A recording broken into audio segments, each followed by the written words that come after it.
Bonjour à tous. Petite gueulante anthropologique, j'ai en quelque sorte besoin de m'adresser à vous à cause d'une espèce d'indignation quotidienne et pour réussir grâce à vous à transformer l'indignation en quelque chose de plus construit et de plus pensé dans le cadre de notre cours d'anthropologie politique. Alors, il s'agit de démasquer deux impensés dans les débats qui ont lieu en ce moment à propos du viol de cette personne qui a eu lieu à Aulnay-sous-Bois, viol perpétré par un représentant des forces de l'ordre. Alors, le premier impensé se joue dans le rapport à la police.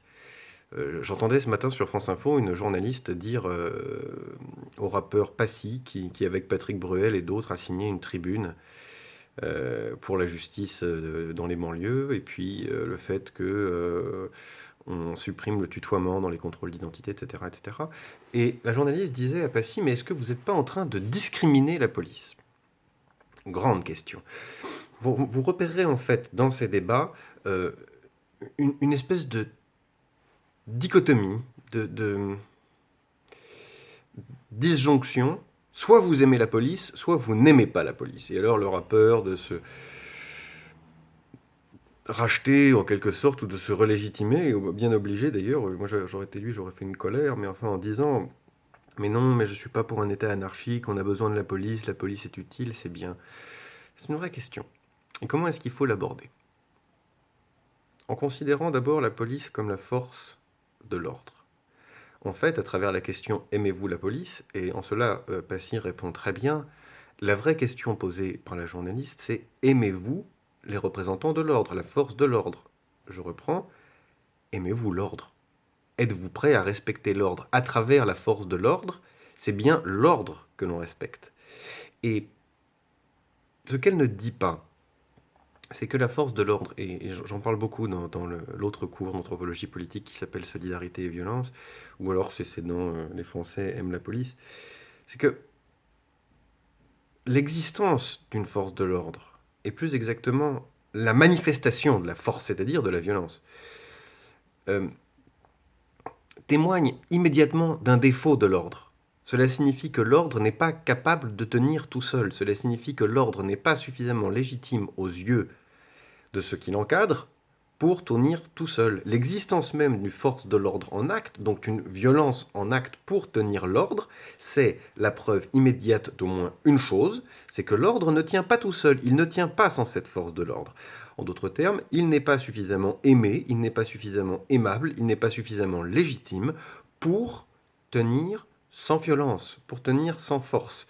Par conséquent, on doit en déduire que l'existence même de la force de l'ordre est déjà la preuve d'un défaut de l'ordre. L'ordre n'est pas capable de tenir tout seul. Alors vous me direz, ouais, mais attendez, c'est pas vrai, c'est parce qu'il y a toujours besoin d'une police. Mais non.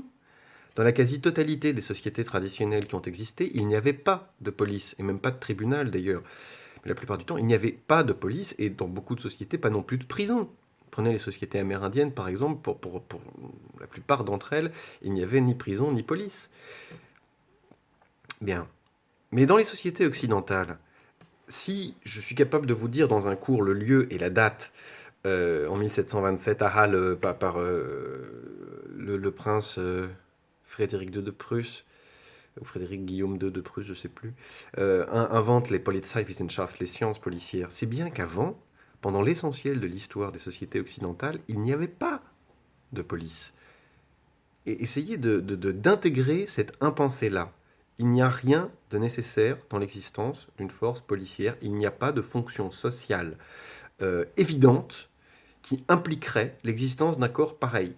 La force de l'ordre, et ça vraiment intégrez-le, c'est la preuve d'une insuffisance ou en quelque sorte d'un défaut de l'ordre lui-même, c'est-à-dire d'une incapacité de l'ordre de se légitimer par lui-même, de se légitimer tout seul. Première impensée. Première impensée. Au lieu de dire aimez-vous l'ordre, on dit aimez-vous la force de l'ordre, c'est-à-dire aimez-vous ce qui fait exister, ce qui symbolise dans l'espace public le défaut de l'ordre, le fait que l'ordre ne tient pas tout seul, le fait qu'il n'est pas suffisamment aimable ou légitime. Bien. Et donc, par ailleurs, je rajoute un impensé en passant par là, ce qui est absolument insupportable dans ce « aimez-vous la police ?» et ou au contraire, est-ce que vous êtes en train de discriminer la police? Est-ce que vous n'aimez pas la police? Ce qui est absolument insupportable là-dedans, c'est que dans le fond, ces artistes et tous ceux qui protestent contre le viol protestent essentiellement contre quoi? C'est moins contre la police que contre un défaut de l'ordre. En s'insurgeant ainsi contre un viol dans l'espace public, ils s'indignent contre un défaut de l'ordre. Ils demandent le respect de l'ordre. L'ordre qui nous donne à chacun des droits. Par exemple, celui de bénéficier d'une intégrité physique et de ne pas être violé, par exemple, par les représentants de l'État. Et quand Passy dit « nous sommes dans un état de droit », cela signifie « nous sommes dans un état dans lequel nous avons le droit à avoir des droits, nous avons le droit de revendiquer de nouveaux droits, mais encore nous avons droit à notre intégrité physique et psychique ». Bien. Par conséquent, nous sommes des soutiens de l'ordre. Bien. Vous voyez, je suis encore en colère. C'est fou, même en vous parlant et en essayant de réfléchir, la colère se maintient. On va essayer de vider cette colère, pardonnez-moi de cette autothérapie, avec le deuxième impensé. La base, et là-dessus, je vous recommande évidemment l'ouvrage de Didier Fassin, La force de l'ordre. La base de ce conflit, en tout cas c'est comme ça que c'est traduit dans les médias, M. Benoît Hamon en parlait encore ce matin, ce sont les bases de ce rapport conflictuel entre jeunes et force de l'ordre, ce sont les contrôles d'identité. Alors là, il y a encore un impensé. L'impensé, c'est pourquoi ne pas les supprimer? Pourquoi ne pas interdire les contrôles d'identité? Ou pourquoi ne pas interdire les contrôles d'identité en dehors d'une enquête criminelle? En d'autres termes, pourquoi ne pas interdire les contrôles d'identité sans objet? Alors, il y a mille et une raisons de défendre les contrôles d'identité. Hein. C'est pour attraper les vilains, c'est pour mieux surveiller, c'est pour lutter contre les trafics de drogue, tralala. C'est surtout dans une espèce de relation d'établissement de l'ordre dans des zones qui sont perçues comme peu contrôlées par les pouvoirs publics. Mais il y a quelque chose qu'on ne pense pas.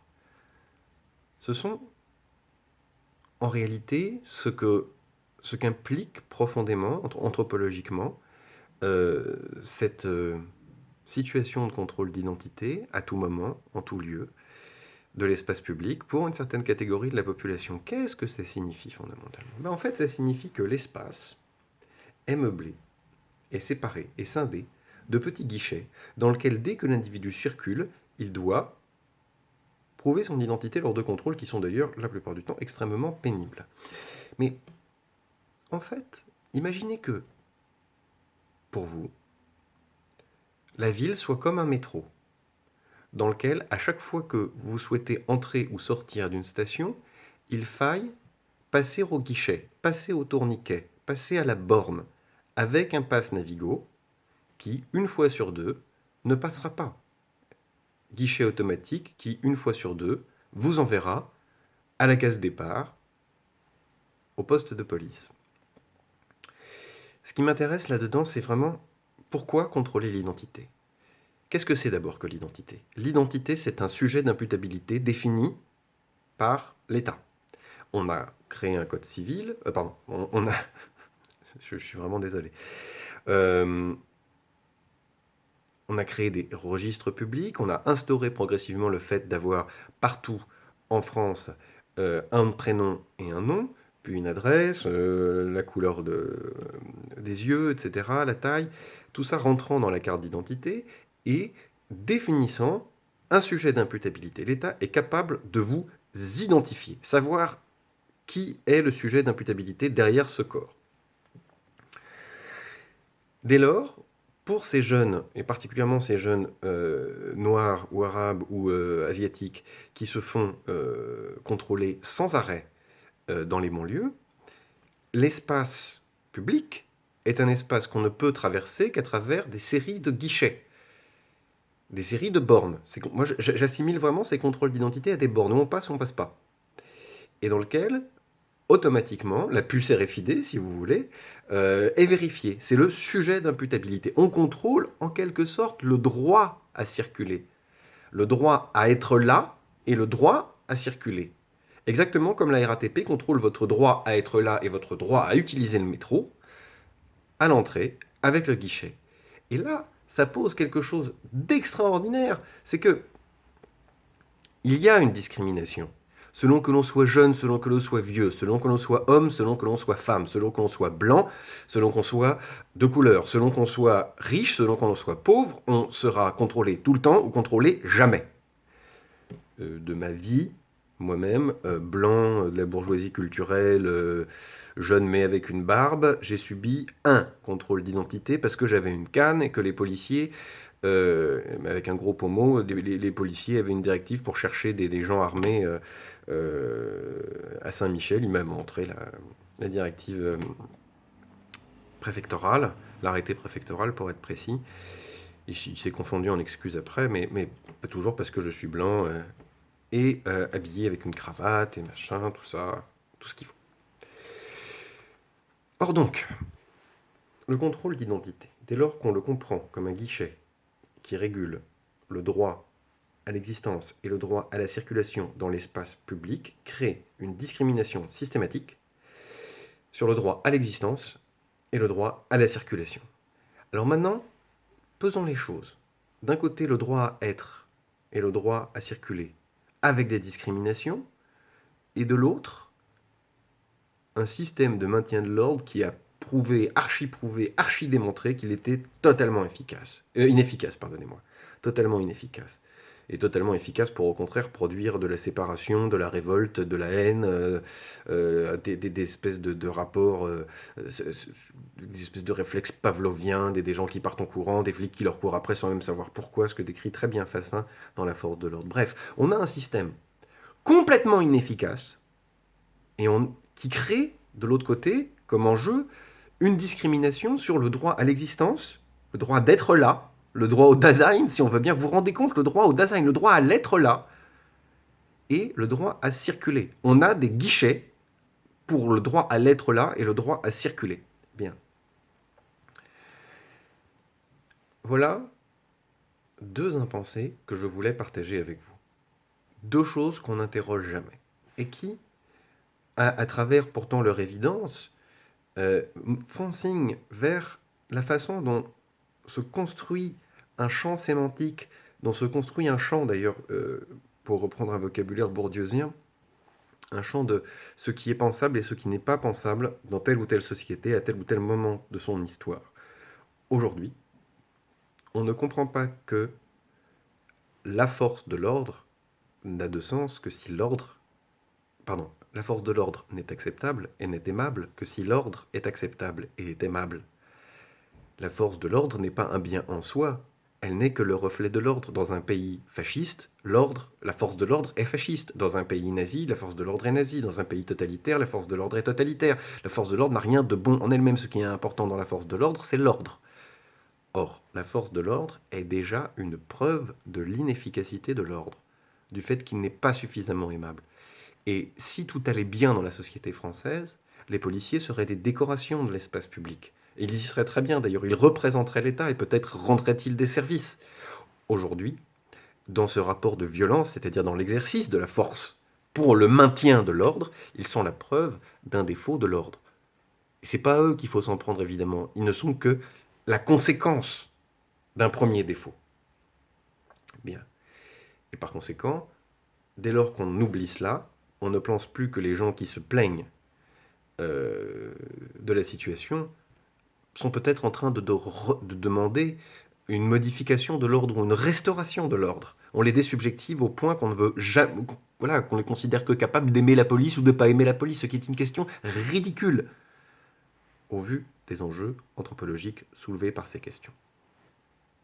Bien. En ce qui concerne le contrôle d'identité, je résume. Anthropologiquement, cela signifie qu'on constitue un sujet d'imputabilité, une forme de puce RFID de l'individu, si vous voulez, qu'on peut contrôler dans les lieux de circulation, ou même dans l'espace public, que la personne soit en mouvement ou non. Ce qui permet de valider ou d'invalider un droit à être là ou un droit à circuler. Dès lors, on crée un système de discrimination sur le droit à être là et le droit à circuler. J'imagine que parmi vous, certains font partie de ces catégories qui se font contrôler jusqu'à plusieurs fois par jour. Euh, je ne vous apprends rien en vous disant cela, évidemment. La question, c'est plutôt comment est-ce qu'on le met en discussion dans l'espace public. Voilà. Bah écoutez, ça va mieux. Euh, J'espère que ces deux petits points vous auront, pourquoi pas, donné envie d'aller voir les vidéos sur la force policière et puis celle qui s'appelle Solidarité et violence. Voilà, comme ça vous aurez un cours d'anthropologie politique double. Celui de cette année et celui de l'an dernier ou de l'année d'avant, je sais plus quand je l'ai fait, mais je change tous les ans. Eh ben, bonnes vacances encore une fois, désolé de ne pas cesser de les interrompre. Et puis, amusez-vous bien, pensez, lisez. Tchou